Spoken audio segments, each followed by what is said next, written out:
Mas gostaria de não me estender e encerrar aqui as minhas palavras. Certamente que todos os empresários aqui estamos ansiosos para sermos brindados com mais uma excelente palestra do nosso ministro da Economia, Paulo Guedes. Muito obrigado, senhoras e senhores.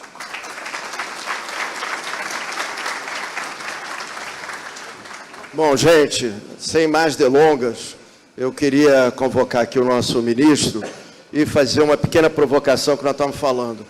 Eu queria saber, ministro, como é possível que os analistas financeiros tenham errado de maneira grosseira ao longo do último ano em relação ao desenvolvimento e à velocidade da economia brasileira. É uma coisa que nos deixa perplexos, porque desde outubro do ano passado, nós aqui, pelo menos na Associação Comercial, nós tínhamos consciência que o senhor vinha dando superávit atrás de superávit todo mês. Isso tem consequência. Então, com essa provocação, a palavra com quem merece hoje o nosso carinho, ministro Paulo Guedes. Muito obrigado.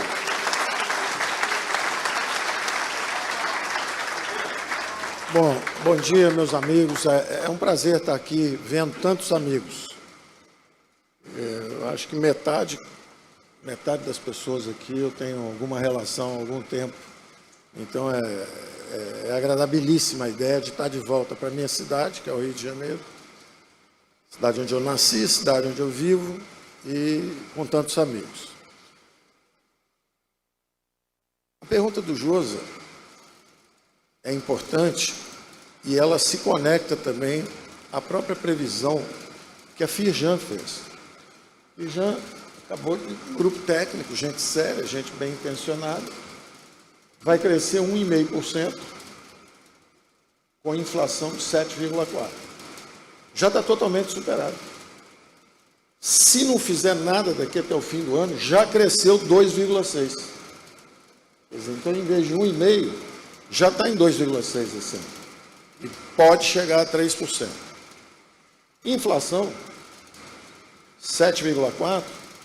Todas as revisões já estão em 6,7%. E tem gente como o Itaú, que já está falando que vai ser 6%. Então, você vê, 7,4% para 6%, de 1,5% para 2,5% já.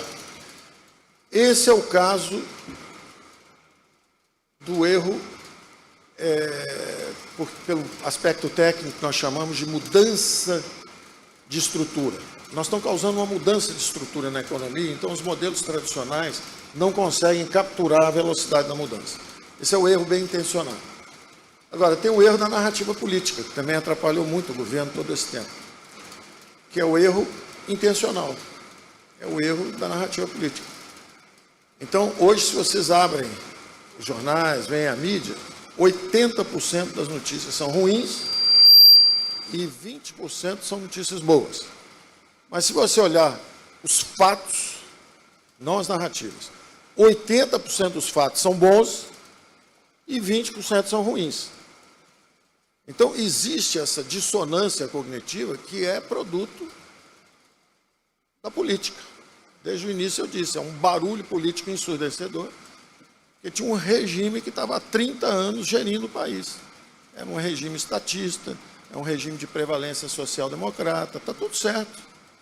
Eu passei 30 anos tendo presidentes que eram de centro-esquerda. Agora é uma aliança de conservadores liberais, mudou o eixo. Tem essa crise de acomodação. Ou seja, alguns estão errando sem querer, porque a estrutura da economia está mudando, e alguns estão fazendo militância. E estão seguindo fazendo a militância deles. E isso vai desacreditando. O que acontece? Qual a virtude de uma democracia? É que quando alguém comete muitos erros, por exemplo, suponha que tem alguém no executivo cometendo erros, e a gente comete. Vamos supor que eu use palavra de baixo calão, ou xinguei usei alguma imagem que é politicamente incorreta. Na mesma hora, isso descredencia o executivo. E todo mundo fala, poxa, esse governo não tem modos, etc, etc.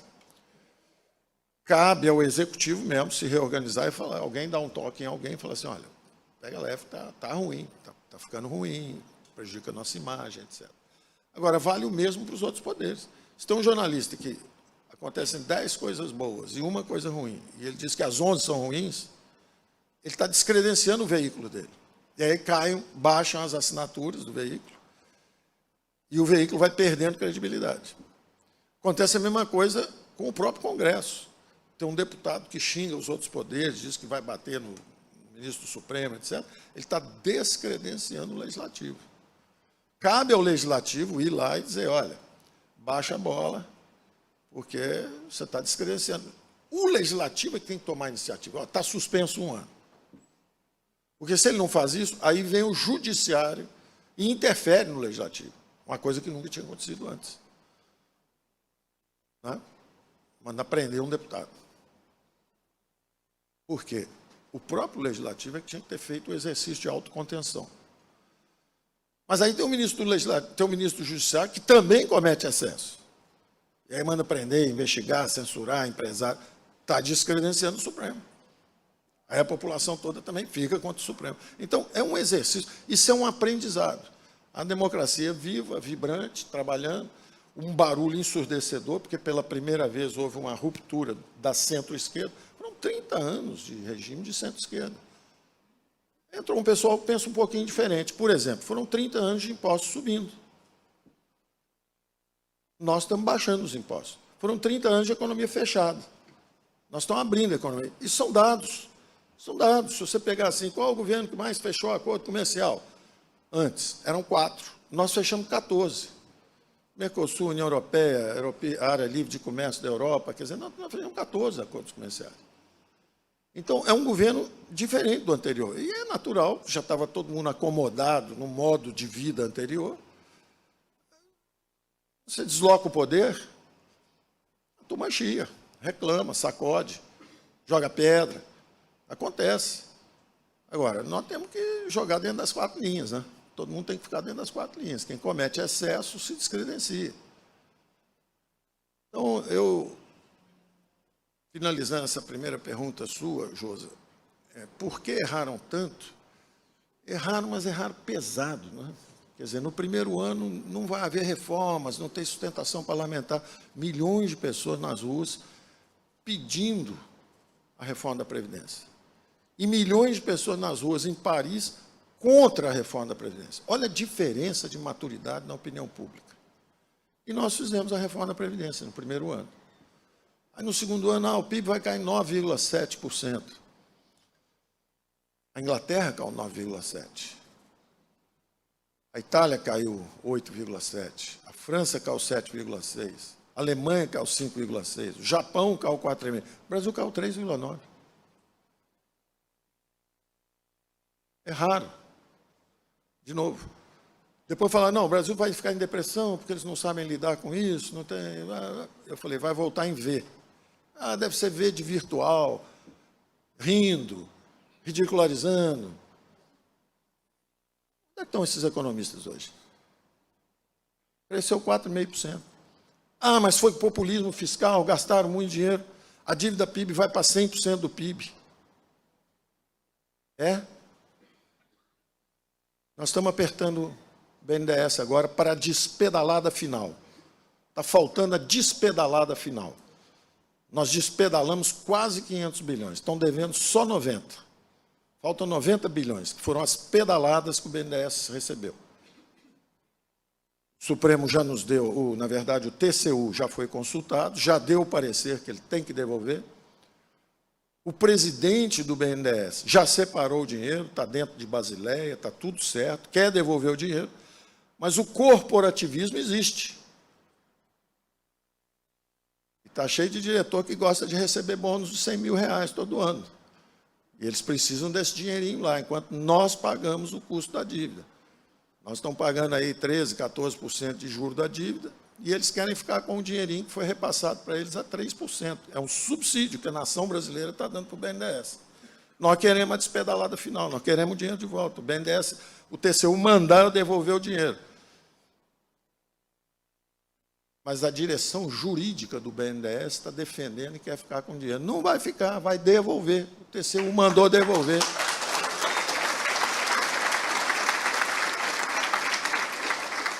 BNDES está fazendo um belíssimo trabalho de privatizações, de reestruturação das finanças de estados e municípios, reencontrou sua direção, não é mais o Recreio dos Bandeirantes, onde a paulistada vinha, pegava dinheiro subsidiado, dinheiro do trabalhador brasileiro, não é mais o Parque dos Campeões Nacionais, onde vão lá 2, 3 grandes empresas e chupa a grana toda.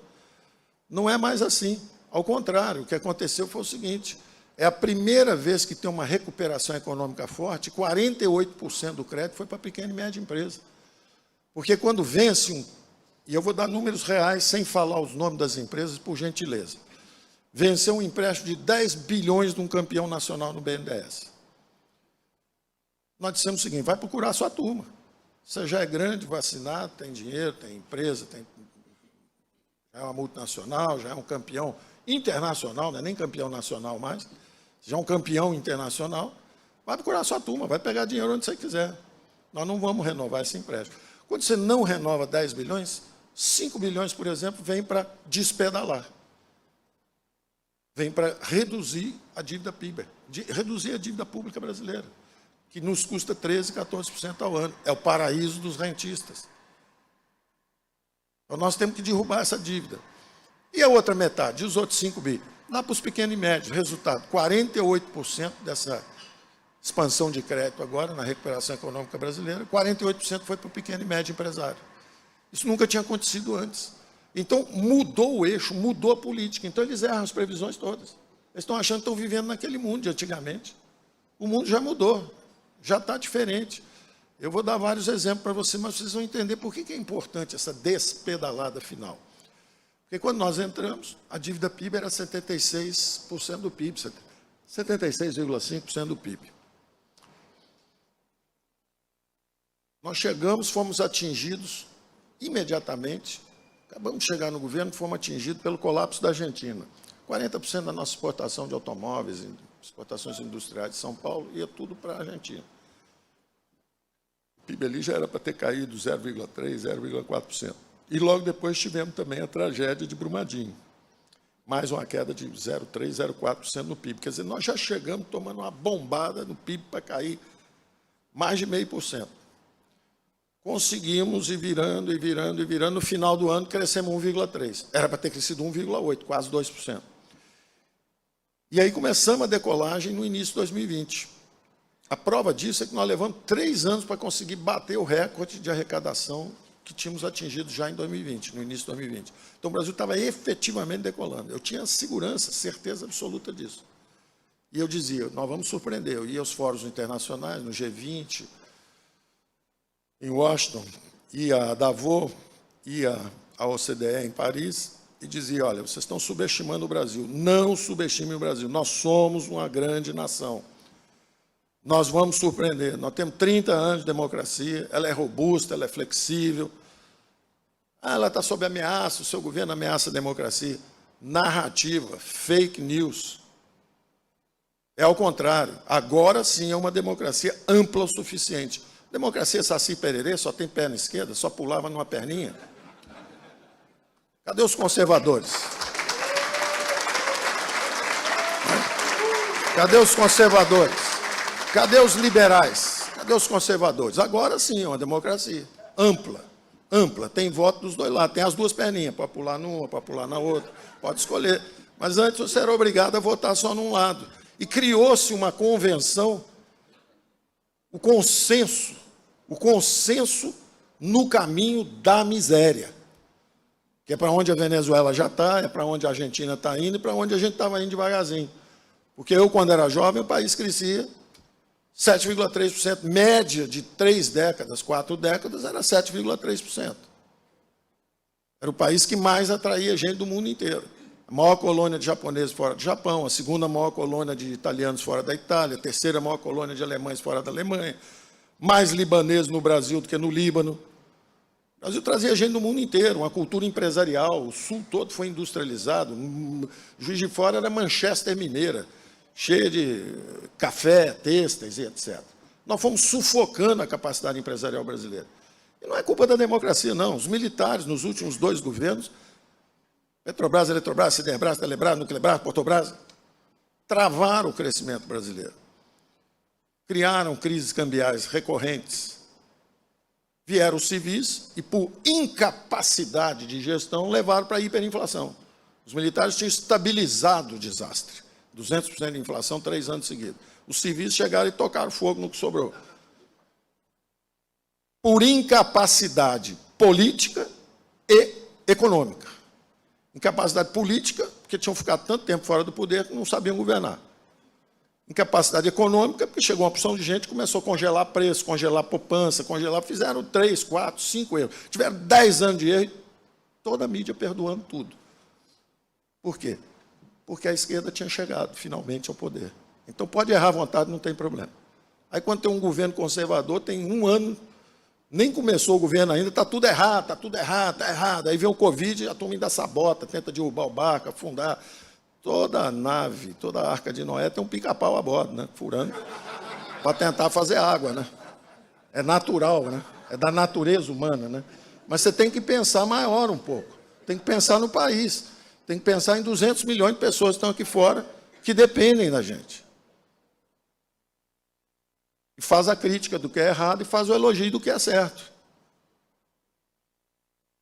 Então, essa despedalada final do BNDES é importante porque a dívida PIB, que diziam que ia para 100% do PIB, se agora o BNDES devolve, ela volta praticamente ao mesmo patamar que estava quando nós chegamos. Então, os senhores fazem parte de uma geração que venceu 2 guerras sem empurrar a conta para filhos e netos.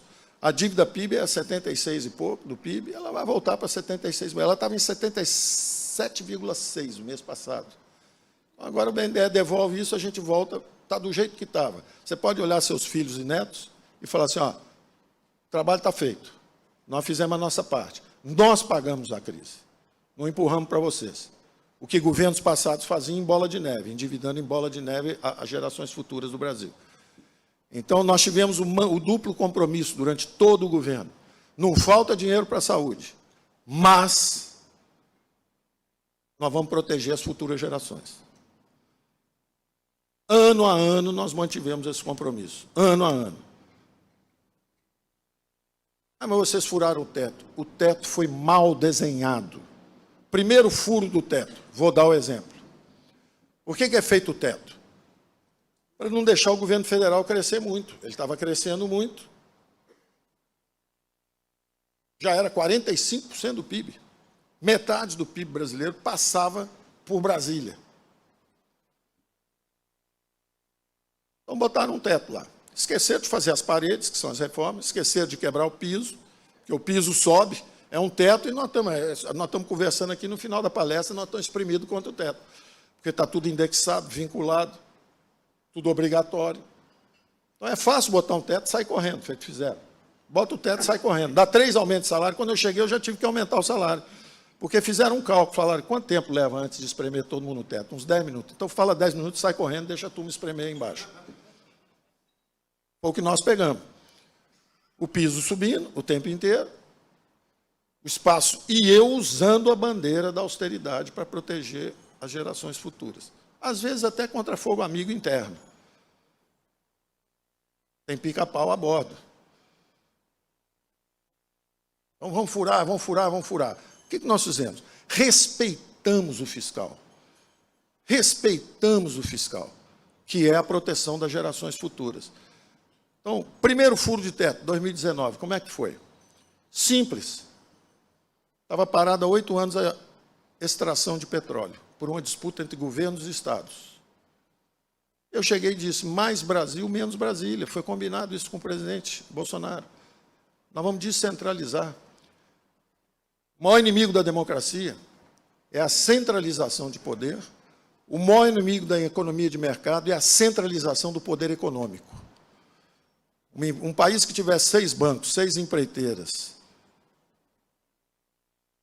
e 6 qualquer coisa, está liquidado. Então, o maior amigo de uma economia de mercado de consumo de massa é justamente o que nós chamamos de descentralização de poder econômico e de decisões econômicas que a gente chama de mercado. O que a gente chama de mercado não é a Bolsa de Valores, nunca foi.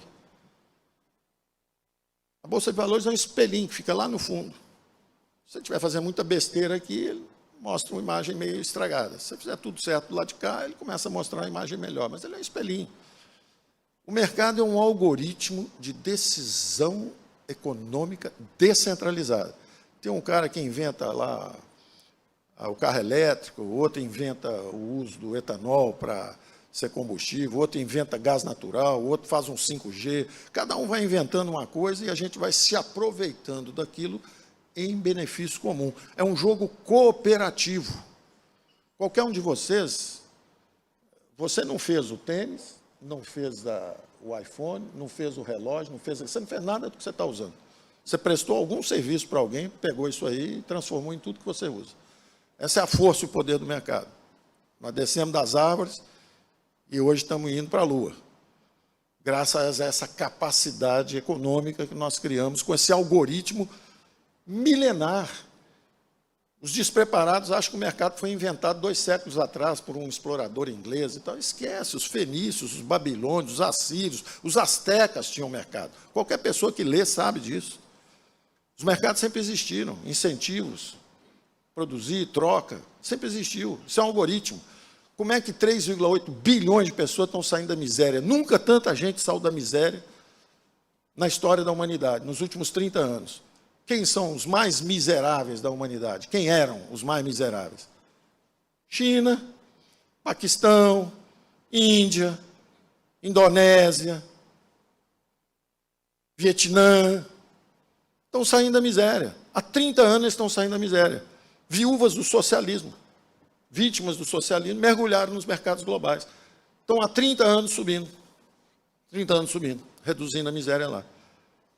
E os boboca do lado de cá, rasgando seu próprio conhecimento, sua própria sofisticação, por falta de conhecimento. Quer dizer, eu não vou falar o nome dos países, também por elegância, mas tem gente achando que pode ficar 8 meses de férias por ano e receber salário do governo. Tem gente que acha que pode sacar recursos públicos para se ajudar e esquecer que tem uma população de 200 milhões lá embaixo precisando desse recurso. Quer dizer, então, o pessoal do lado de cá está ignorando a fonte de sua própria riqueza. E o Brasil era esse gigante caído no chão, derrubado. Um país que crescia 5%, 6%, 7% ao ano, 20, 30, 40 anos. De repente começa a crescer 5%, no final do período militar já está crescendo 5%, já com a inflação subindo. Os militares atônitos, saindo pela porta dos fundos do Planalto, sem entender o que está acontecendo. Foram para o caminho errado, planejamento central. Campeões nacionais também, grandes empresas estatais, foram para o caminho errado. Agora, deixaram uma herança, a infraestrutura brasileira. Se temos uma infraestrutura hoje, foi porque eles entraram e botaram em pé uma infraestrutura para o Brasil. Isso foi muito bom, mas ok, pronto, acabou. Vamos saindo, porque está começando a produzir chapa de aço com prejuízo, arrumando, até quebraram agora. Aí os civis entraram, começaram também, por falta de rumo, procurar atender as legítimas aspirações sociais de uma democracia emergente, nota 10. Vamos ajudar os mais frágeis, nota 10. Mas tira o subsídio dos campeões nacionais. Faz a transformação do Estado brasileiro. Vende a Eletrobras, privatiza a Petrobras, privatiza o Banco do Brasil, transforma o Estado brasileiro. Em vez do Estado empresário, com maus resultados, que nós fomos parar na inflação, na estagnação econômica, na corrupção da democracia. Então, visivelmente, o caminho estava errado. Visivelmente, o caminho estava errado. E tem gente dizendo, eu vi outro dia, um candidato também dizendo que não, nós vamos fazer a mesma coisa, nós vamos botar as pessoas nas estatais, nós vamos fazer isso, é tudo igual, não aprendeu nada, zero, aprendeu zero, achando que está vivendo naquele tempo. Mudou a estrutura, mudou. Nós viramos o eixo. E eu vou rapidamente, primeiro, deixar essa mensagem inicial que eu queria deixar, que é o seguinte: o fiscal está forte, nunca teve tão forte, E veio para ficar. Então, as exceções, os furos ao teto que foram feitos, o primeiro grande furo foi a cessão onerosa. Foi o seguinte: eu sou o governo federal.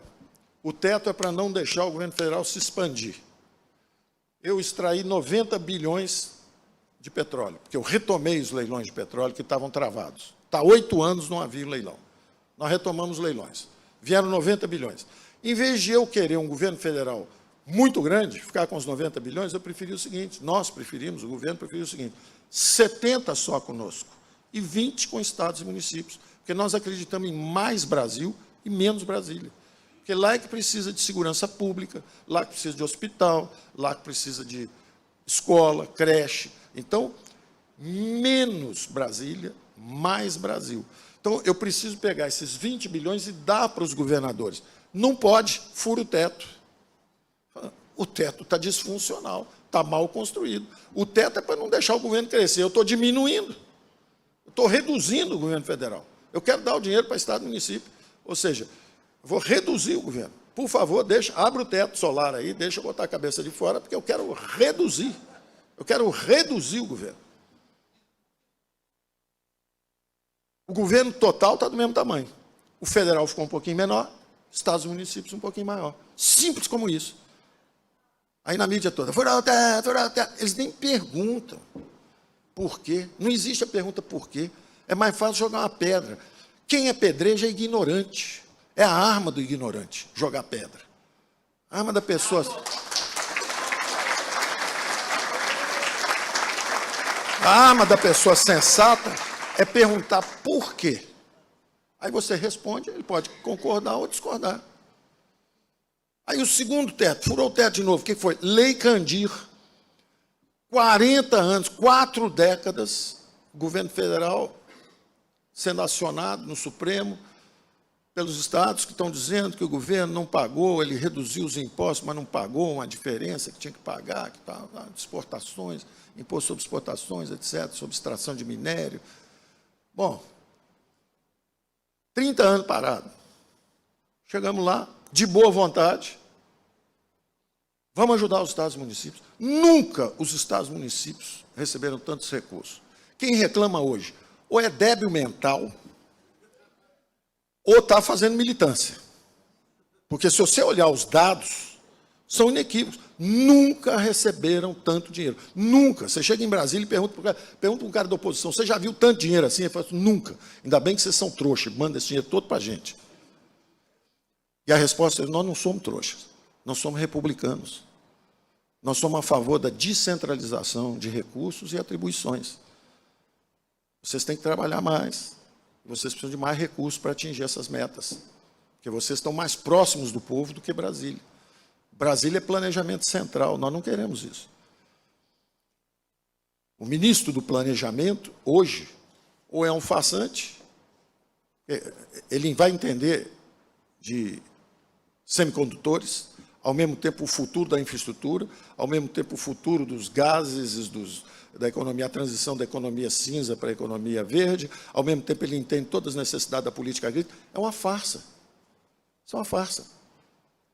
Então, nós justamente juntamos fazenda e planejamento, juntamos tudo lá.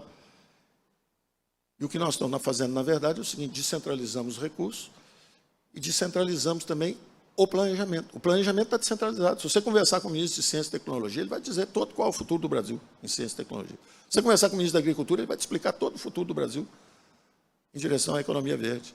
Se você conversar com o ministro de Minas e Energia, ele vai dizer por que nós ficamos para trás em relação à Austrália, quando nós podíamos ter um futuro muito melhor. Se você conversar com... Porque é assim. E o ministro do Planejamento, na verdade, exercia um poder político indevido, que é da Casa Civil. O poder da Casa Civil, quem consolida, e agora toda hora a gente olha no jornal, cortaram merenda escolar, cortaram o dinheiro da Zika, agora cortaram as fraldas geriátricas e os absorventes, cortaram isso, cortaram aquilo. Gente, é um processo político, não houve um encaixe ainda desse processo político, é o seguinte, quem comanda orçamentos públicos no mundo inteiro, em qualquer democracia do mundo, Estados Unidos, Alemanha, qualquer uma, são os políticos. No Brasil foi o contrário.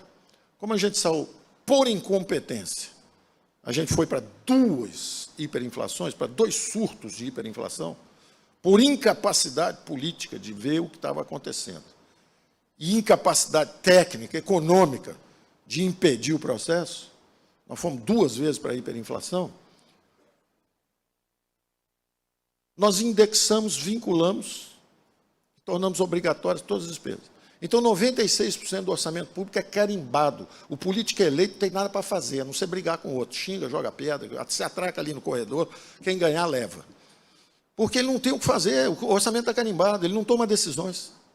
Ele não toma decisões. E aí, com o Covid, aí entramos em 2020, vem o Covid e se abate sobre o Brasil. E aí a classe política surge, emerge, cresce. Ela tem que tomar decisão. Agora ela vai ter que decidir. Está aqui o dinheiro para a saúde e nós vamos interromper os outros gastos. Nós vamos desvincular esse pedaço aqui, nós vamos desindexar aquele outro pedaço ali. O funcionalismo teve um aumento de 50% acima da inflação ao longo dos últimos 17 anos. Estão com estabilidade de emprego, estão em home office, tem garantia do emprego, home office, salários muito acima do resto da população, milhões de pessoas perdendo emprego no setor privado. Empresas fechando, pessoas morrendo, um desastre, uma calamidade. Contribuição do setor público, por 1 ano e meio sem aumento de salário. Espetáculo. Deu tudo certo. Deu tudo certo. Nós demos 150, 160 bilhões de um lado, e eles abriram mão de 150, 160 bilhões nos 3 níveis de governo, governo federal, governo estadual, governo municipal. Nunca tiveram todos os estados no azul e 5.500 prefeitos no azul. Eles não foram para Harvard fazer um curso de 1 semana, voltou todo mundo e consertou o Brasil. Nós travamos as despesas, desindexamos as despesas e, ao mesmo tempo, aumentamos gastos temporários com a saúde. Não deixamos isso virar gastos permanentes com a máquina. Então, para deslumbramento do mundo, que achava que o Brasil ia dissolver, o que aconteceu? As despesas eram 19% do PIB, foram a 26,5%, combatendo o Covid, voltaram para 18,7%. O déficit brasileiro era 2%, nós puxamos para 1% no primeiro ano. Foi a 10,5% no ano seguinte, 0,4%, e esse ano, primeiro superávit em 13 anos. As empresas estatais, buraco de 40 bi, lucro de 180, quer dizer, 220 bi a mais. O que será? Melhor gestão? Menos roubalheira? O que será? Agora, vamos sentar em cima disso e deixar apodrecer de novo? Não. Vamos privatizar, vamos seguir com o programa de privatizações, vamos continuar abrindo a economia, vamos continuar reduzindo os impostos. Qualquer brasileiro sabe o nosso plano. Ninguém sabe qual vai ser o outro plano. Pergunta qual é o outro plano. Cada hora eles falam uma coisa. Vou acabar com o Banco Central? Não, não vou acabar, não. Vou desprivatizar? Não, não vou desprivatizar. Não vou mexer na trabalhista? Não, mas acho que não vou, não. O que você vai fazer? Não vou botar todo mundo que a gente botava antes, porque nós precisamos de um arco de aliança política, não sei o quê. Vai dar a mesma coisa que deu antes. É o caminho para a miséria. Nós conhecemos o caminho para a miséria. Nós estávamos no caminho para a miséria. Nós estávamos há 10 anos sem crescer. Que as pessoas falam como se fosse um paraíso perdido. As pessoas sonham com, sei lá, 2002, 2003, 2004, um paraíso perdido. Quer dizer, alguém trabalhou antes, produziu uma certa folga, teve um bom ambiente internacional, e aí as pessoas surfaram ali e acham que fizeram um trabalho extraordinário. Nós vimos o trabalho onde levou. Só demorou um pouco mais, só demorou 4 mandatos para fundar, porque tinha reservas. Agora pode acontecer a mesma coisa. A gente está deixando arrumadinho. Vai dar para afundar bastante de novo, se pegar outra vez. Então, eu tenho que falar isso, porque eu sou uma pessoa que chegou lá para ajudar. Estou vendo o pau comer, não estou em bolha nenhuma, sou um brasileiro. Acho que tem um presidente determinado, patriota, lutador. Maus modos, falei isso desde o início, eu também tenho, às vezes. Mas um coração grande, que quer acertar e quer fazer a coisa certa. E vejo essas previsões todas esfarinhando. A dívida PIB vai para 100%. Não. Vai para o mesmo nível que estava quando nós chegamos e enfrentamos 2 guerras. O déficit, populismo fiscal. Populismo fiscal? O primeiro governo que em ano de eleição tem Banco Central independente, não dá aumento de salário Eu não entendi populismo fiscal. Populismo fiscal, se a gente tivesse dando aumento de salário para todo mundo, tivesse o Banco Central com juro negativo, aliás, como estão lá fora. Vocês se lembram que no final do ano passado eu disse, olha, eu estava até numa reunião dessa, quando me sentei, posso dizer até, não vou dizer o banco não, só por gentileza também. Estava o economista principal ali sentado e fez as previsões dele. O PIB vai cair menos 1,5%, recessão, o ano que vem. Ano que vem era agora. Porque eles ficam rolando a desgraça, né? O PIB vai cair 10, aí cai 3. Não vai crescer, aí volta em V, cresce 4,5. Ah, mas o ano seguinte não cresce, aí vai crescer quase 3 esse ano, mas eles disseram que não ia crescer. Então, numa reunião dessa, eu cheguei, ele fez a apresentação dele, me chamou para falar, eu virei e falei assim, olha, eu fico muito feliz de estar aqui com vocês, só fico um pouco constrangido, porque o que ele acabou de falar, ele vai passar o ano inteiro, revendo o crescimento para cima, e o ano inteiro revendo o crescimento para baixo, a inflação para baixo. Vai passar o ano inteiro fazendo isso. Aí todo mundo riu e tal, eu falei assim, não riam, observem. Observem. Esse banco fez 9 revisões para baixo, a última foi agora, que ele está prevendo 6% de inflação, e fez 8 previsões de crescimento para cima, soltou a última agora, 2,5%. Já está errado, porque 2,5% se não crescesse mais daqui até o fim do ano. Como vai crescer mais um pouco, vai dar um pouco mais do que isso de novo. E como eu disse também lá fora, eu ia lá no G20, eu ia na OCDE, e fui a Davos, e dizendo a mesma coisa, falando, olha, não, nós estamos muito preocupados com o Brasil. Eu falei, preocupe-se com vocês aí, eu acho que vocês vão ter um problema, vocês vão ter uma dor de cabeça grande, viu? Não, porque o crescimento mundial vai ser entre 4% e 5%, o Brasil vai crescer, é recessão, né? Então, eu falei, eu acho que vai ser meio ao contrário, viu? A gente está com 3%, os Estados Unidos está com -1 ou -2%, a China está com recessão também no primeiro semestre, a inflação brasileira é menor do que já visto. Vocês nunca tinham visto isso, tinham visto a inflação menor no Brasil do que nos Estados Unidos? Tinham visto a inflação menor no Brasil do que na Alemanha, no Reino Unido? Então, divirtam-se. Abra um jornal, lê, vê eles falando que está tudo estragado e se divirtam. Riam deles. Riam deles. Eles estão rindo da gente. Vocês estão direito de rir deles. Uma democracia, todo mundo ri de todo mundo. Certo? Nós somos pacíficos, somos democratas, somos amigos. Eles riem da gente, a gente ri deles, está tudo certo, não tem problema nenhum. Agora, observem os fatos. Observem os fatos. O déficit era 2, foi para 1, foi para 10,5, voltou para 0 e um pequeno superávit. A dívida era 76, diziam que a 100 foi a 88, quase 90, voltou para 76. O crescimento, que era 0, há muito tempo, vai para 1,5, tomamos essa pancada, voltamos com 4,5, já quase 3 esse ano, e o ano que vem vai crescer de novo. Porque durante a crise, nós seguimos com a mudança de estrutura, que os modelos não estão capturando. Por que os modelos não estão? Agora eu vou falar dos bem-intencionados. Eu falei um pouquinho dos militantes. Vai falar um pouquinho dos bem-intencionados. Os que erram por militância e os que erram por boas intenções. Eles seguem o modelo antigo. O modelo antigo é o seguinte, quem dirige o crescimento brasileiro são os investimentos públicos. Quanto é que era a taxa de investimento no Brasil quando o Brasil crescia muito? Era 25% do PIB. Setor privado, 17%. Setor público, 8%. Aí o setor público veio 8%, 7%, 6%, 5%, 4%, 3%, 2%, 1%, 0,3%, 0,4% ao ano. Ou seja, o Brasil perdeu a capacidade de investimento. E do outro lado, juro muito alto, impostos subindo. O governo que fez a estabilização, que foi um bom governo desse aspecto, mas foi um desastre do ponto de vista de crescimento, foi o Fernando Henrique. Foi um bom governo. Eles tinham botado, os mesmos economistas tinham botado uma hiperinflação na mesa, tiraram a hiperinflação da mesa. Então foi legal. Primeiro sujaram tudo, quebraram tudo, depois vieram e limparam tudo outra vez. Legal. Só que subiram os impostos 8% do PIB. 8% do PIB. Tributa tudo, nascimento de criança, voo de formiga, voo de morcego, qualquer coisa que passar é tributado. Foi quando nós passamos a tributar folha de pagamento, venda, faturamento, tudo que respirar, respirou, está tributado. Isso é um erro grosseiro. Aí o Brasil vai perdendo dinâmica de crescimento. A dívida bola de neve, né, se dividendo. Nós trocamos o financiamento inflacionário pelo financiamento em bola de neve. Acabou a inflação, mas o governo continuou gastando. Cada governo que entrou, no próprio início dos militares, era 18% do PIB a despesa. Quando os militares saíram, já era 22%. O Sarney pegou com 22%, soltou com 26%. Fernando Henrique pegou com 26%, soltou com 32%. Aí entrou o Lula, soltou com 36%. Aí a Dilma levou para 45%. Quer dizer, eles foram crescendo o tempo inteiro. Então, se você parou de fazer financiamento inflacionário, parou de emitir moeda, mas continua gastando muito, você vai hipotecar seus filhos. Você, na verdade, está jogando a conta para filhos e netos. Eles vão pagar algum dia. E o Brasil vai parando de crescer, com juros altos e impostos muito altos. Nós estamos mudando isso. Nós travamos a despesa. É o primeiro governo que vai sair gastando menos do que quando entrou.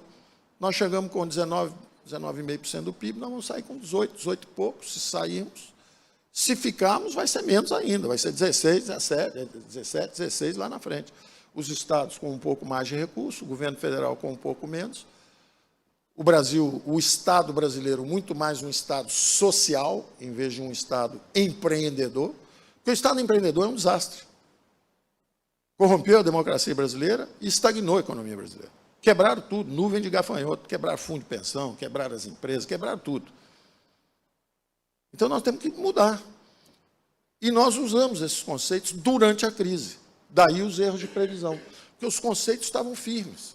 Os conceitos estão firmes. Renda básica. Você quer ajudar o pobre? Não cria um superministério, nós vamos dar o dinheiro, o Brasil vai dar o dinheiro para o superministério, que vai repassar para um banco público, que vai repassar para um grande empresário, que vai criar dos 100 que você deu, vai chegar 1 no pobre. Porque a burocracia vai consumir tudo no caminho, a política, a burocracia vão consumir tudo no caminho. Você quer ajudar o pobre? Dá na veia. Dá na veia.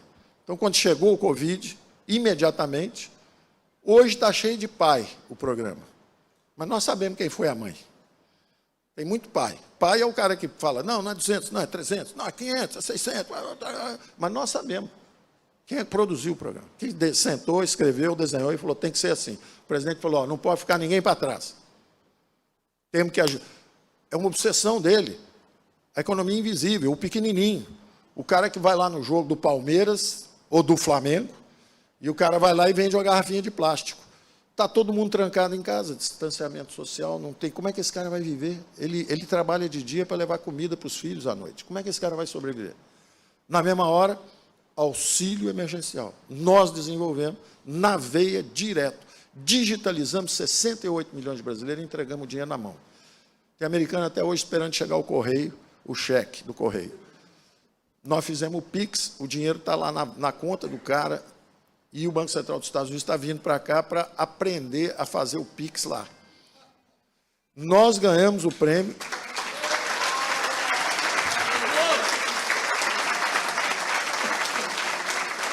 Nós ganhamos a melhor classificação no ranking do Banco Mundial de melhor governo digital das Américas. Na frente dos Estados Unidos, na frente do Canadá. E 7º melhor governo digital do mundo. 7º melhor do mundo.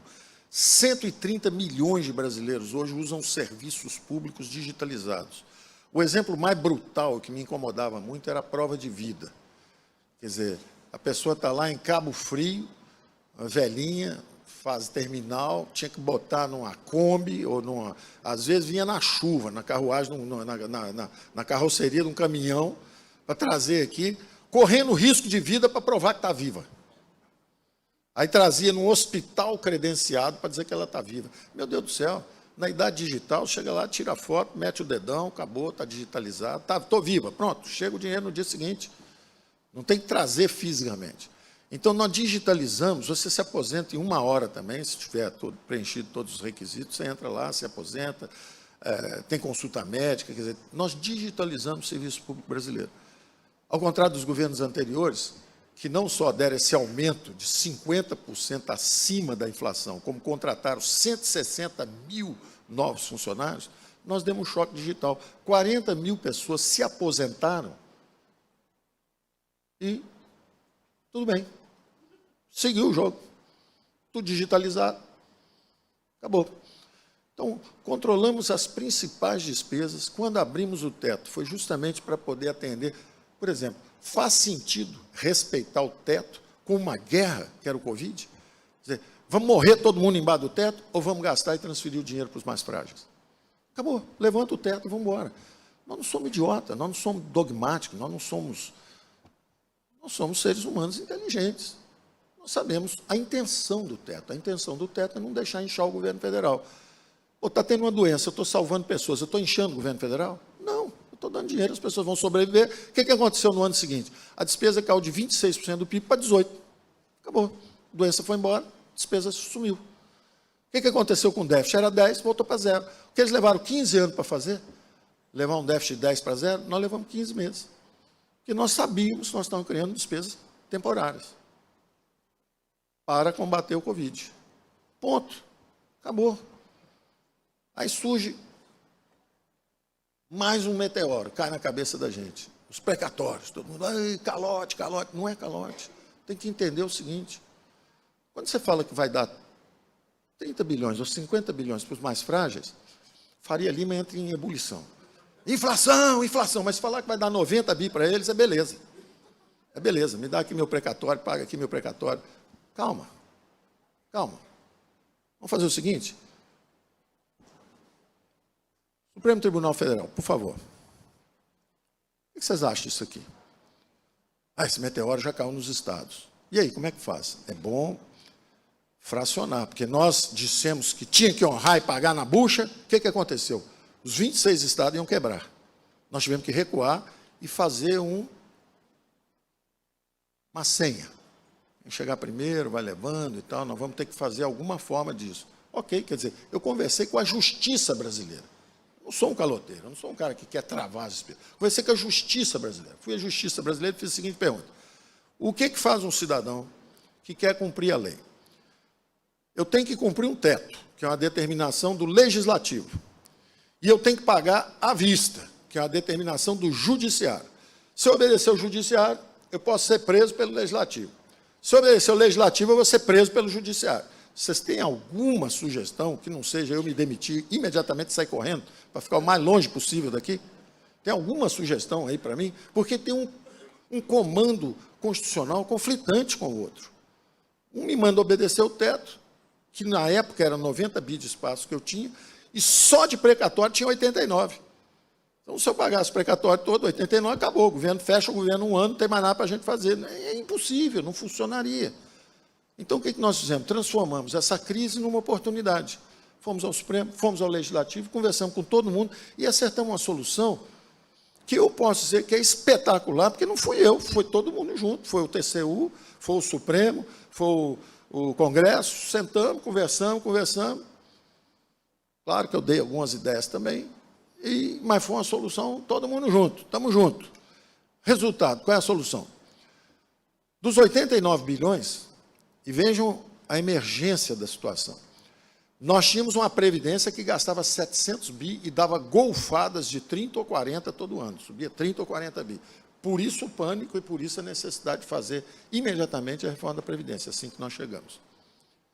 Agora imagina um negócio que era pequenininho, que era 8 bi, de repente dá um salto para 16, para 30, para 40, e de um ano para o outro pula de 40 para 89. Pô, ele é tão ameaçador quanto o grandão, só que o grandão é elefante, você viu. Esse aí não, esse aí era um grilo falante que de repente virou 3 elefantes ao mesmo tempo. Então, você tem que virar e atacar aquele problema de frente. O que nós fizemos? Botamos embaixo do teto. Então, agora é o seguinte, todas as ordens que vieram do judiciário, até o teto, elas são cumpridas imediatamente. E acima do teto, vira moeda de privatização. Foi o que salvou, por exemplo, a Embraer. Daqui a 4, 5 anos, quando olharem para trás, vão falar assim, foi a maior ferramenta de transformação do Estado brasileiro, foram esses precatórios. Porque tem muita gente originando precatório no Brasil inteiro de uma forma esquisita. Aí o que acontece? Em vez de juntar, você criar uma indústria para ir pegando o dinheiro da União, vamos fazer o seguinte, é uma viúva, sai de vez em quando com a bolsinha, vai para o supermercado, é a União. E volta e meia, eles empurram ela no chão, tira, pega a bolsa dela e sai correndo. Vamos fazer o seguinte, ajuda a velhinha, leva ela no supermercado, compra tudo direitinho, transporta até a casa dela, bota tudo na geladeira e recebe um FII. Então, você quer receber seu precatório rapidinho? Participa da privatização do Porto de Santos. Compra a casa de ministro em Brasília, que está à venda. Participa do leilão de aeroportos e portos. Então, nós vamos assistir os melhores financistas do Brasil e os maiores escritórios de advocacia do Brasil altamente empenhados na transformação do Estado brasileiro. Porque o cara está com aquele negócio na mão, ele comprou baratinho, e ele precisa sair daquilo. Só que, em vez de sair em cima de derrubando a velhinha e fugindo com a bolsa, ele agora ajuda a velhinha a fazer a transformação que ela precisa. Então, vai ser um acelerador da transformação do Estado brasileiro. Isso vai ser julgado daqui a 5, 6 anos. Quantas pessoas estavam nos chamando de caloteiro, eu falei, olha, não quero ser julgado pelos contemporâneos, não. Eu já perdi essa esperança. Não estou respondendo. Não respondo. Eu já vi que a militância está brava, eu já vi que todo mundo não está entendendo que trocou o eixo da economia. Daqui a uns 5, 10 anos a gente conversa. Vocês olham para trás e a gente conversa. Banco Central independente, saneamento, 5G, telecomunicações, cabotagem, setor elétrico. Vamos embora. Isso no meio da confusão do Covid. Então, é um governo que fez muita coisa. Muita coisa. E eu só consegui fazer isso porque o próprio presidente chegou para mim e falou, tem 12 ministros pedindo sua cabeça. Eu só consegui fazer isso porque o presidente, com a mão firme ali, mão amiga, mão firme, falou assim, vamos embora, PG, vamos embora. Vai sacudir. Eu até brinco e falo assim, eu estou sozinho lá na briga, de repente, quando eu estou morrendo afogado, ele tira, seca um pouco, balança e põe de novo para andar. Porque ele é o conservador, ele não é um cara hiper animado em privatizar, nada disso, ele é o conservador. Da mesma forma, também não estou visto aí nas passeatas dos conservadores, hoje quero minha arma, hoje eu também não. São os liberais, os conservadores estão juntos, porque do outro lado tem um negócio que é o capeta. É o caminho da miséria. Então, você tem que juntar do lado de cá. Você tem que juntar do lado de cá para tentar sair daquele círculo vicioso que estava empurrando a gente para baixo. Bom, feitas essas reformas, nós lançamos uma plataforma de investimentos que eu queria que vocês confiassem no Brasil por isso. Porque esse trabalho junto, nosso lá com o Congresso, está nosso deputado aqui que me apoiou também desde o início, sempre firme conosco, nós fizemos essas reformas dos marcos regulatórios. Então, o que aconteceu? É importante vocês verem a magnitude da mudança. Por exemplo, um ministro extraordinário, capacidade de execução, a gente tem lá as verbas aprovadas e vai vendo a capacidade de execução do ministro. Tem ministro que executa 99,5%. Ministro Tarcísio, competente, capaz, criativo, lutador, preparado. O cara é o cara. Está lá a 1.000 por hora fazendo o trabalho dele. Quanto que ele tem para gastar? 9 bi. Esse é o orçamento dele. Se a gente lutar muito, a gente leva para 10 ou para 11. Isso é o que ele tem para gastar em infraestrutura. Só a privatização do SEDAI, da SEDAI, 20 bi à vista e 30 de comprometimento. 50 bi. 5 vezes um ministro. Uma empresa numa sexta-feira em São Paulo. Uma empresa numa sexta-feira em São Paulo mobiliza 50 bi. Então, vejam o universo privado como é imenso. São trilhões de dólares espalhados pelo mundo, procurando um lugar para investir. Aí está o Brasil do lado de cá. Falando assim, tem aeroporto, tem 5G, tem telecomunicações, tem portos. Estou cheio de coisa aqui. Tem o gás natural, tem o petróleo. Vamos conversar? Resultado dessa vamos conversar. Em vez de fazer quem paga mais, vamos supor que um ativo vale 1 bilhão. Quem paga mais? Me dá 1 bilhão. Se você pagou 1 bilhão, você não tem mais nada para investir. Você pagou o que vale aquele ativo. Acabou o seu dinheiro. Faz o seguinte, manda 10% ou 15% de sinal, todo mundo deposita aí. Vamos fazer um leilão onde leva quem prometer investir mais e não quem pagar mais. Então, 100 milhões de dólares, vamos supor que é 1 bilhão de dólares o ativo. 100 milhões de dólares, todo mundo deposita aqui, agora eu vou fazer o leilão dos direitos de investir. Seja telecomunicações, petróleo, o que for. Está aqui o leilão. Aí um fala assim, eu vou levar o Galeão e o Santos Dumont e eu vou investir 4 bilhões de reais. Aí o outro, eu vou investir 5. Então você leva. Com um contrato que, se você não cumprir, você perdeu o sinal. Aí esse cara que se comprometeu em fazer mais investimentos, ele leva o ativo. Você devolve o sinal dos outros, esse já pagou a entrada e ele tem um compromisso de pagar o resto ao longo dos próximos 10 anos. Bom, com esse novo marco regulatório, nós recebemos 150 bilhões de reais, já recebemos, já está no bolso, pelo direito deles investirem 900 bilhões de reais nos próximos 10 anos, ou seja, 90 bi por ano, 10 Tarcísios por ano. O cara tem que investir 10 Tarcísios por ano. A conversa nem começou ainda, porque eu não entrei ainda no Brasil, a reserva energética de segurança da Europa, o Brasil, a reserva alimentar do mundo, o Brasil, o maior canteiro para a produção de energia eólica e solar, energia verde. Esse papo nem começou. Por enquanto é só o papo que estava na mesa antes. Então o Brasil está condenado a crescer. Tem 10 Tarcísios por ano investindo, tudo com base no setor privado, em todos os setores da economia brasileira, os próximos 10 anos. Então o cara está falando assim, a economia não vai crescer, não. Eu falo, vai crescer, aí cresce 4,5. Não vai crescer mais não, agora cresceu, foi ver, agora é raiz quadrada, não cresce mais não. Aí continua crescendo, mais 3% esse ano. Aí o cara coça a cabeça e fala assim, bomba fiscal para o ano que vem. Como bomba fiscal, se nós vamos devolver um governo, se for o caso, eu acho que a gente não vai devolver.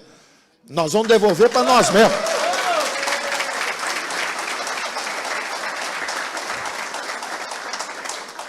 Nós vamos devolver para nós mesmos. É um novo mandato, não é isso? Nós somos democratas, vai ter uma eleição, a gente ganha a eleição e o jogo segue.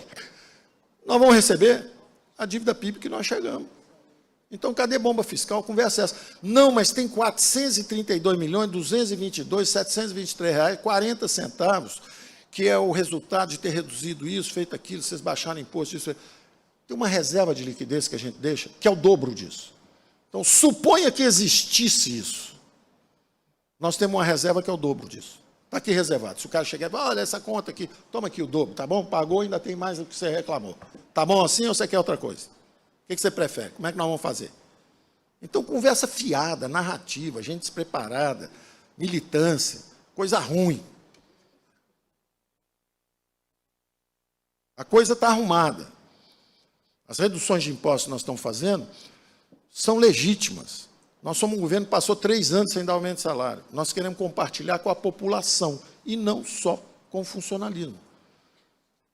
Então, os governos estaduais, que nunca receberam tanto dinheiro, estão tão bem que não tem mais. Foi a primeira vez na história que não tem nenhum 13º atrasado, não tem nenhum fornecedor que não recebeu. Os caras arrumaram a vida deles. O Brasil realmente está em pé, com o fiscal forte. E não é só o governo federal, os estados, municípios, todo mundo forte. Aí você vira para o cara que a arrecadação está subindo fortemente, a dele, mais a nossa, porque o IR sobe, o imposto de renda sobe. O imposto de renda está subindo, eu estou repassando dinheiro para os estados. Aí você vira para ele e fala assim, vamos baixar um pouquinho o imposto aí sobre combustíveis. Aí os governadores fazem um acordo conosco. Rompem um acordo.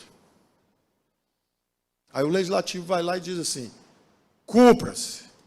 Aí eles vão no Supremo reclamar.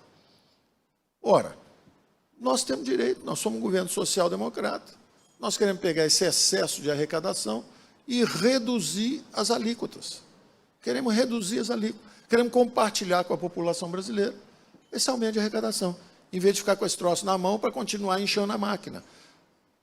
Se o outro governo ganhar, tudo bem, aumenta imposto para todo mundo de novo e aí vai pagar o que ele quiser com a máquina. Mas nós não vamos, nós vamos seguir no mesmo caminho, vamos continuar. E eu pergunto, qual é o nosso plano?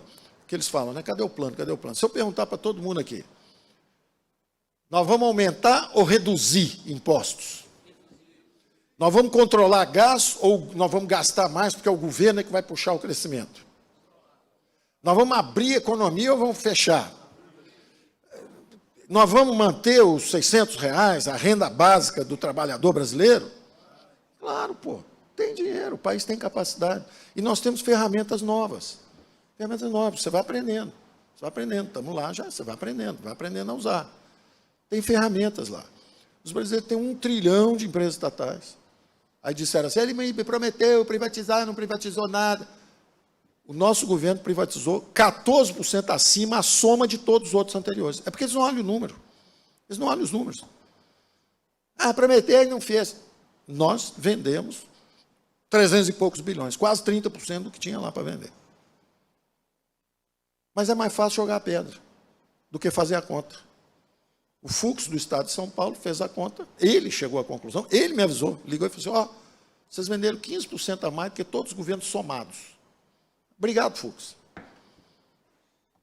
Eu mesmo não tinha feito a conta.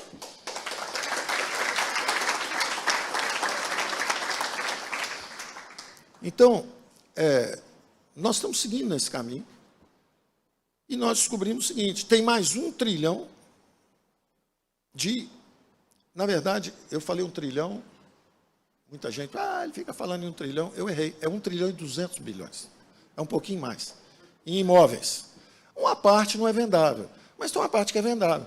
Vou dizer um exemplo, tem um lugar, além daqui, o presidente fala sempre aqui de Angra, tem um lugar também lá no Nordeste, que tem um grande grupo internacional que quer oferecer quase $1 bilhão entre compra de terreno, investimento, tudo isso. Não pode. Por quê? É terreno de marinha. Mas quanto é que eles pagam por ano? Eles pintam o quartel todo ano. Porra! Nós precisamos gerir um pouco melhor, né? Os nossos ativos, né? É um governo rico e um povo ainda com dificuldade financeira. Então, o que nós vamos fazer? Pega esses ativos, pega essas empresas, junta tudo que for, que tem possibilidade de venda relativamente rápida, constitui um fundo chamado Fundo Brasil. E nós vamos atacar 2 problemas sérios da economia brasileira que nós aprendemos, como se não soubéssemos. Aprendemos durante a crise. Um que é responsável por esses erros de cálculo, quer dizer, o governo foi perdendo capacidade de investimento, investiu 8% do PIB, está quase zero agora. Ok, vamos recuperar a capacidade de investimento do setor público. Nós descobrimos o seguinte, tem esse 1 trilhão, mas como diziam alguns críticos, mas ele não consegue vender, ele não vende, ele não tem capacidade para vender. Não, o político conversa com você e fala assim, o que a gente ganha com isso? Vou vender isso aí, leva 1 ano e meio para vender. Até levantar o dinheiro, 2 anos, 2 anos e meio. Até reduzir a dívida, 3 anos e meio. Aí vai baixar os juros do outro candidato que já ganhou a eleição, não sou eu. Como é que a gente tangibiliza isso melhor? Chama-se FII de incentivo. Como é que eu estimulo a transformação? Atendendo à concepção política. Quem tem que comandar, quem manda em orçamentos públicos é a política. O cara tem 200 mil votos, o outro tem 300 mil, um tem 1 milhão e 200 mil votos, o outro tem 5 milhões de votos. Quem vai mandar é o ministro que chegou lá, sentou. Quem manda sou eu. Não manda nada, cara. Quem manda é a trouxa. Tem que saber o que a população brasileira está pedindo. O que nós estamos pedindo? Nós queremos Auxílio Brasil. Ok. O que mais vocês querem? Queremos infraestrutura. Ok. O que mais vocês querem? Só tem um problema. Qual que é? Tem que pagar. Nós vamos dar tudo que vocês querem, mas tem que pagar. Como é que paga? Vende os ativos inutilizados. O FRJ aí tinha o Canecão. Vocês estão indo no Canecão? Está legal? Está vendo show lá? Está bacana? Ou está sendo gerido pela... E a universidade precisando de dinheiro. Como é que pode um troço desse? Era melhor ter vendido, ficava como endowment, gerando renda para a universidade, não é isso? Então, os ativos são muito mal geridos. É um país que tem 1 trilhão em ativos, empresas estatais, mais 1 trilhão e 200 em imóveis, mais 2 trilhões e meio recebíveis. O Estado tem 4 trilhões e meio, aí tem a dívida de 5 e pouco, é super solvente, o juro no Brasil era para ser nada. Mas como é tudo dissociado, ninguém juntou isso tudo, quer dizer, todo mundo sentado, esperando o mato crescer, na praia, no Canecão, deixa o mato ir ocupando isso aí. Enquanto isso, vamos nos endividando. Nada disso, cara. Vende isso, vende esses ativos, coloca no Fundo Brasil. Então, e aí esse é um incentivo da classe política. Vai falar assim, pô, reduzir a dívida só vai chegar quando eu já tiver morrido, já perdi 8 eleições. Não, vamos dar à vista. A gente vendeu o ativo, 50% reduz a dívida. 25% vai para o Fundo de Infraestrutura Pública. E 25% vai para o Fundo de Erradicação da Pobreza. Na veia. Buf!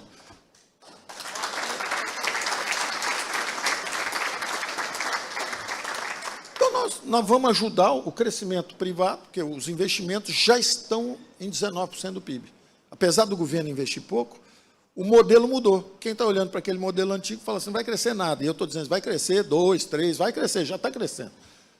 Vocês aqui não viram ainda, daqui a pouco vocês vão ver. Aí eles começaram a ver que está crescendo. Aí rolaram a desgraça para o ano que vem. É o ano que vem que é o fim do mundo.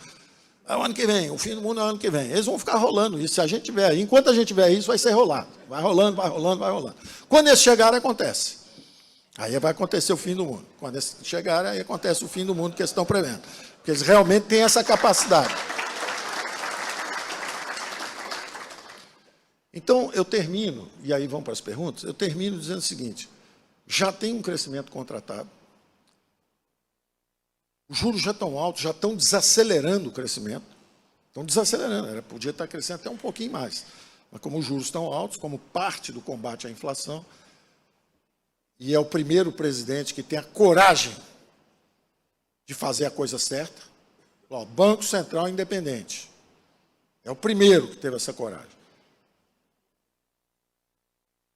Teve governo anterior que queimou 60 bilhões para reeleger, para ganhar um segundo mandato, que dizem, a oposição é que diz.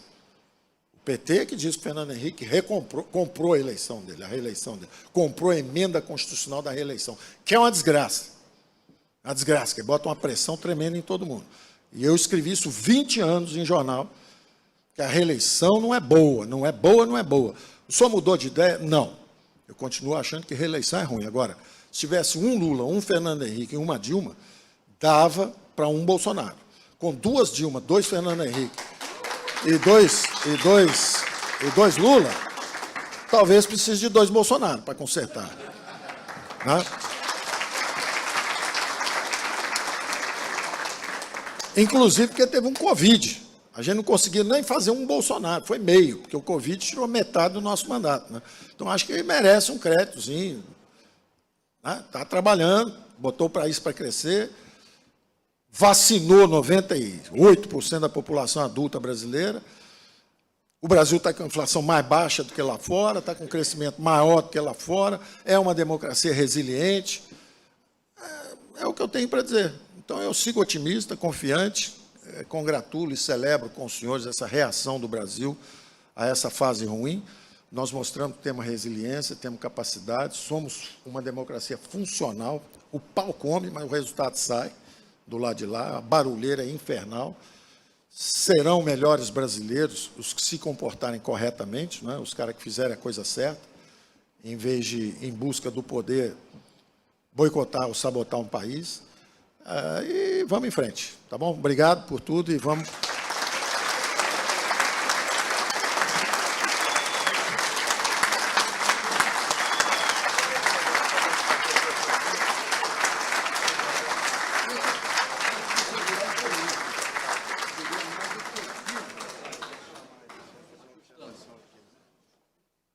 Olha, muito obrigado. Tivemos uma aula de Brasil hoje aqui, de graça, do nosso ministro, fenomenal, contou coisas incríveis. Nós vamos abrir aqui para perguntas que a Firjan Pois é, desculpe, porque senão o ministro não sai, tem que sair. Nós combinamos aqui uma coisa bem fechada, tá? Mas as perguntas são boas.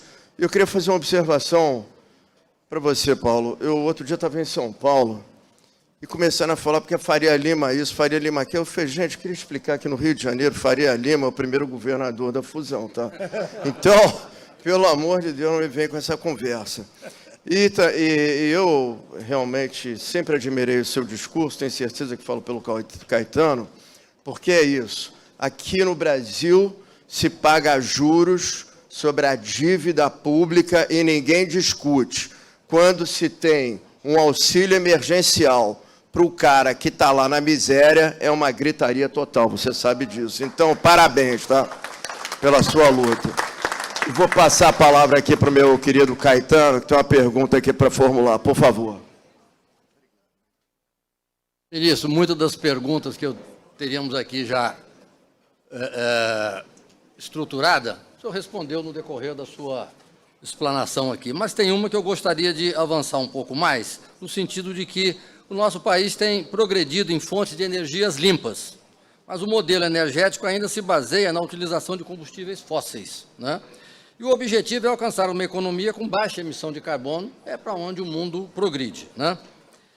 Perguntas. O que isso representa de ativo para o Brasil? Segundo, qual será o impacto nos vários setores da nossa economia, né? E como o senhor vê o desafio da descarbonização da economia? Excelente pergunta, porque está no centro da nossa conversa com a OCDE e com os americanos. A secretária de Tesouro americana, Yellen, eu vou ser literal, vou repetir, eu já falei isso em alguns lugares, mas eu não me canso de repetir. Ela disse o seguinte: o mundo nunca mais será o mesmo depois do Covid e depois da invasão da Ucrânia. E ela diz o seguinte: não adianta nós fazermos os semicondutores em Taiwan, está muito longe. Quando chegou o Covid e parou todos os portos da Ásia, os semicondutores não chegaram e causaram rupturas na nossa cadeia produtiva. Telecomunicações, 5G, automóveis, tudo parou por falta de componentes. Então, os investimentos daqui para frente vão ter uma exigência logística. Tem que estar perto de nós. Nearshore. E ela prosseguiu. Com a invasão da Ucrânia, nós aprendemos também o seguinte: estar perto é uma condição necessária, mas não é suficiente. Porque, por exemplo, a Rússia está perto da Europa, mas a Rússia é hostil à Europa. E a Europa agora depende do gás natural da Rússia. Então, não basta estar perto. Tem uma segunda exigência. Tem a exigência logística de estar perto, mas tem a exigência geopolítica de ser um país amigo. Nearshore, friendshore. Tem que estar perto da costa e tem que ser um amigo. Quem é que está perfeitamente enquadrado nessa definição? Acabou. Acabou. Então, o Brasil é a maior fronteira de investimentos aberta no momento. No momento em que o mundo está indo para a estagflação, a Europa está em situação dramática. Passar um aperto assim dramático nesse inverno, inflação subindo, desabastecimento, confusão total. E os Estados Unidos também indo para a estagflação, inflação subindo, desemprego aumentando, atividade econômica em recessão. O Brasil do outro lado. O Brasil decolando, crescimento indo, inflação descendo, braços abertos, perde todo mundo. Então, o resultado das conversas lá. Primeiro, a própria OCDE pegando esse ângulo nosso de preservação ambiental, de economia verde. O futuro é verde e é digital. Nós sabemos disso. Então, os europeus, conversando conosco, dizem o seguinte: o Matias Corma, secretário-geral da OCDE, acabou virando um amigo pessoal. Ele diz o seguinte: olha, vocês têm que ter o protagonismo da economia verde, em vez dessa reputação de queimar floresta. 100% de acordo. Segundo, vocês têm razão na preservação de recursos naturais. O que vocês ganham? Vocês estão preservando recursos naturais, vocês vão ganhar alguma coisa. Então, há hoje um entendimento que o sistema tem que ter 3 pilares. O sistema de renovação ambiental e de descarbonização da economia mundial. Tem 3 pilares. Primeiro, vamos tributar a poluição. Ok. Segundo, vamos estimular a inovação. Ok. Mas faltava a terceira perna, que essa nós estamos desenhando com ele. É o pagamento pelo serviço de preservação ambiental. Estima-se que vai ser um fluxo de 100 bilhões de dólares por ano. Ou seja, uma árvore em pé no Brasil vai valer muito mais do que uma árvore cortada. Então, nós devemos receber entre 15% e 20%, vamos supor, 17 bilhões de dólares ano pela preservação da Amazônia. E essa foi uma conversa que eu tive, A conversa é super construtiva, está indo para o papel, está virando tratado, cláusula de acordos ambientais. Isso é extraordinário para o Brasil. Porque o Brasil justamente vai preservar os recursos naturais, mas vai ter um pagamento por isso. Porque como é que você pode defender? Foi o que eu tinha dito lá atrás, que foi super mal interpretado, como se a gente estivesse brigando com a França, mas não foi. Eu estava relatando uma conversa que eu tive 3 anos atrás com o ministro da França. Quando o ministro da França, um pouco agressivamente, vocês estão queimando a floresta. Eu falei, vocês estão queimando Notre Dame. Aí ele falei, pô, você não consegue tomar conta do quarteirão, quer que eu tome conta de uma área que é maior que a Europa, pô? Entendeu? Então, eu estava relatando uma conversa de 3 anos atrás. Aí, na mesma hora, a mídia está brigando, está xingando, o ministro brigador, quer brigar, ele quer brigar. Não, não é nada disso. Nós chegamos lá fora, fomos espancados. Agora, tem um negócio, vocês podem acusar o presidente se vocês quiserem. Agora, tem um negócio, é o seguinte, ele nos representa com altivez e desempenho. Altivez. Pode chegar lá e chutar o Brasil, não tem esse troço, não. O Brasil está entre os 5 países do mundo. Se você pegar assim, país com mais de 100 milhões de habitantes, país com mais de 2 milhões de quilômetros quadrados, país com PIB maior que 1 trilhão, você vai achar 5 países só. O Brasil é um dos 5. Não dá para desrespeitar o Brasil, não dá para tratar o Brasil como se fosse, entendeu? Tem que tratar bem, tem que tratar com respeito. Nós gostamos de respeito. Então, nossas conversas com eles são nesse sentido. Eles entenderam e estão vindo para fazer os investimentos. Descobriram o seguinte, é o país que tem a energia renovável mais barata do mundo.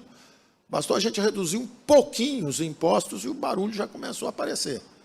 Nós vamos reduzir mais os impostos, porque nós estamos fazendo uma reforma tributária para sair de impostos indiretos, que são cumulativos e destroem nossa competitividade. Como é que pode um país que tem minério ter que trazer aço importado? Isso é uma piada.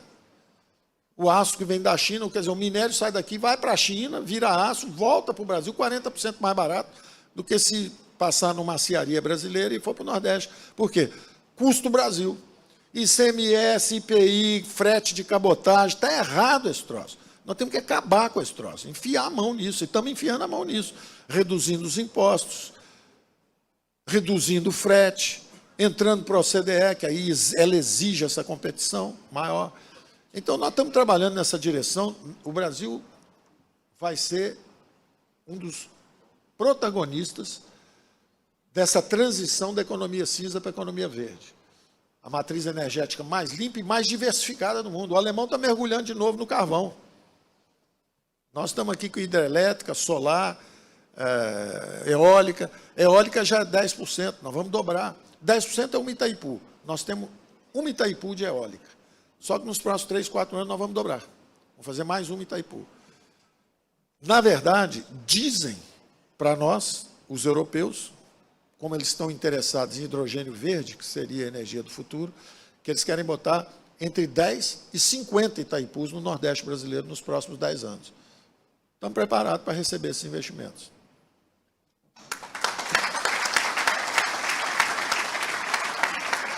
Ministro, a minha pergunta vai em torno do mercado de trabalho. Nós fizemos aqui já reformas trabalhistas, mas, de alguma maneira, gerar emprego no Brasil continua sendo uma tarefa difícil, pesada, cara, e realmente é inacreditável que existe um aparato para proteger emprego, Justiça Trabalhista, MP do Trabalho, seja lá o que for, Instituto, Ministério do Trabalho, mas praticamente 50% da força de trabalho do Brasil ou é informal ou não tem carteira assinada. Num segundo mandato, temos ideias na mesa sobre esse tema? Excelente pergunta. Ô, José, nós temos que arrumar um jornal para você, José. Para você fazer essas perguntas e esses editoriais. Espetáculo. Espetáculo. O que acontece? O mercado brasileiro de trabalho está surpreendendo pelo vigor. Agora, como diz o Josa, é lutando contra a maré, é remando contra a maré. Então, para os senhores terem uma ideia, quando chegou o Covid, nós perdemos 1.100.000 empregos em 60 dias. Empregos formais. Nós éramos 106 milhões, agora vão sair números novos, isso tudo vai balançar. Mas nós éramos 106 milhões de população economicamente ativa, gente em idade de trabalho, 106 milhões. 46 milhões com carteira de trabalho, 40 milhões sem, como ele falou. Metade praticamente sem o emprego formal. 46 com emprego, 40 invisíveis e 20 milhões são os que recebem assistência social. Era a turma que estava na Bolsa Família, etc., coisa desse tipo. Então, tem um problema dramático de desemprego em massa. Desemprego formal em massa.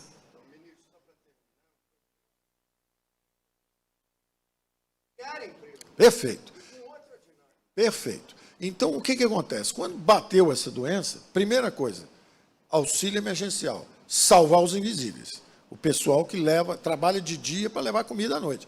Porque a outra coisa é a classe média já com emprego formal, uma certa estabilidade no emprego, Netflix em casa, pode pedir para o iPhone uma comidinha. E o cara que está ali que não conseguiu vender a garrafinha de água no jogo do Flamengo contra o Palmeiras. Como é que esse cara vai viver?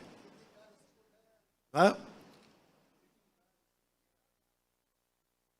Então, resultado, fizemos o auxílio emergencial exatamente para permitir que o distanciamento social que foi proposto pudesse acontecer sem uma tragédia, sem as pessoas saírem roubando, quebrando tudo, instabilidade, iam entrar na sua casa para pegar comida, à força, caos social.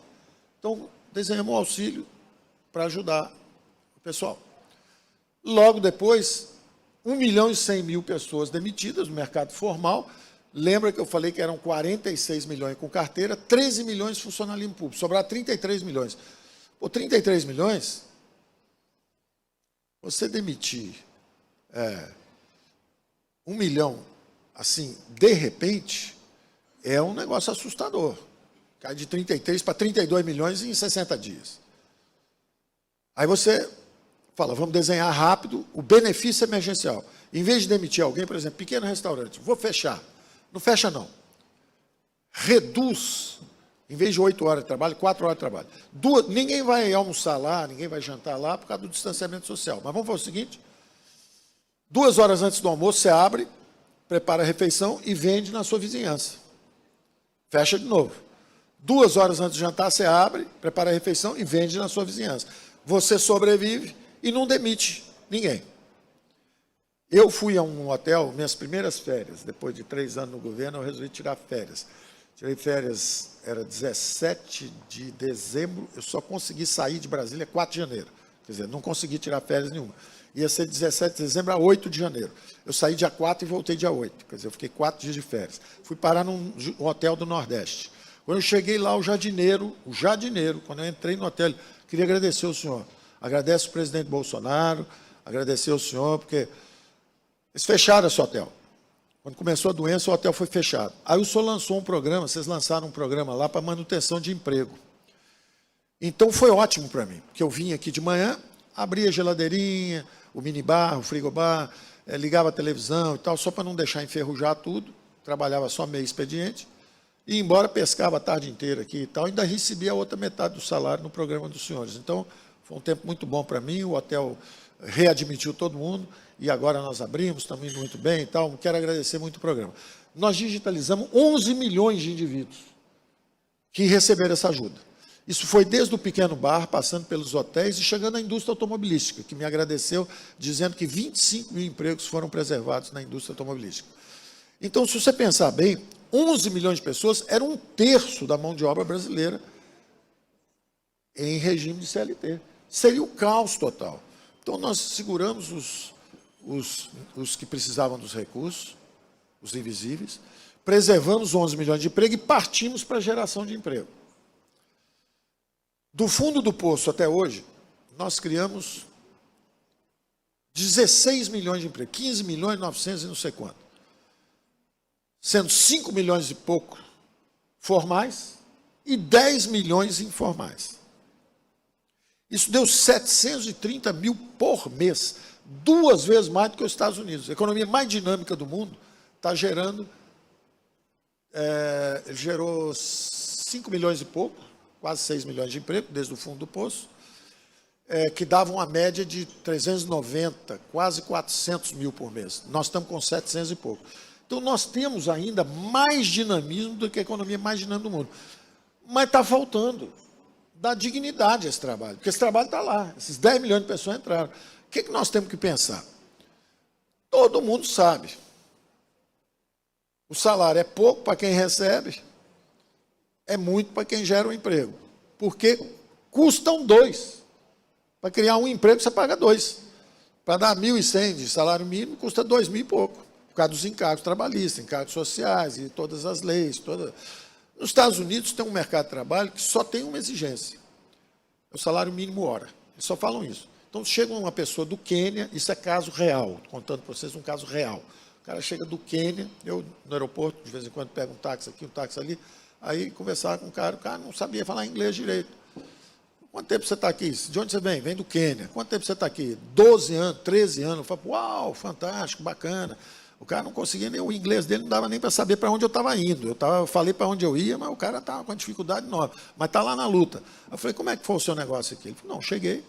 De manhã eu lavava prato, de noite eu era vigia, fiquei 2 anos assim, aí consegui juntar um dinheirinho, aí trouxe minha mulher e 2 filhos, aí já estamos aqui há 10, 15 anos, meus meninos já estão estudando em escola pública, está isso, está aquilo, barará, e eu agora comprei o meu táxi. Então, o cara consegue, se ele quiser trabalhar sábado, ele trabalha, se quiser trabalhar domingo, ele trabalha, ele está na luta, ele quer melhorar, ele quer dignidade, ele quer ser aceito. Então, pode ter a pessoa que recebe o auxílio, mas tem a pessoa que não conseguiu ainda entrar para o mercado formal de trabalho. Esse universo, esse abismo, onde estão 38 milhões de brasileiros, precisa ser enfrentado. E a nossa ideia era a carteira verde e amarela. Essa não tem encargo. Não tem encargo trabalhista. Acabou, pode ir lá. Você tem sua carteirinha, você recolhe seus 10%. Vamos fazer como fizeram no Chile, bota 10% acima, o salário médio a hora, de forma que ele está ganhando o mesmo salário mínimo de todo mundo. Só que ele mesmo, você poupa o nome dele mesmo, faz a caderneta de poupança dele. E ele pode trocar. Ele pode trocar para um banco, pode trocar para uma companhia seguradora, ele pode botar onde ele quiser. O Estado garante, é uma poupança garantida, quando chegar no fim da vida. Ah, desculpe, se ele perdeu o emprego, ele saca. Conseguiu emprego, ele recolhe outra vez. Ficou doente, saca. Ou seja, o pior que vai acontecer é se ele sacar tudo, ficou desempregado a vida, ele está na situação que ele está hoje. Ele está hoje. Só que durante esse intervalo todo ele pode ter a dignidade do trabalho, a formação de poupança. É praticamente uma nova indústria de acumulação de capital. Porque esses recursos todos vão ser aplicados em crescimento, em vez de fazer como a gente faz hoje. E você, quando eu era jovem, tinha 14 jovens para cada aposentado. Hoje já são 6 ou 7. Quando chegar em 3, acabou, já quebrou de novo a presidência. Então, você precisa ir em direção ao regime de capitalização. Eu tentei fazer, não consegui. Talvez por isso é que precise de 2 mandatos, em vez de um só. Obrigado, pessoal.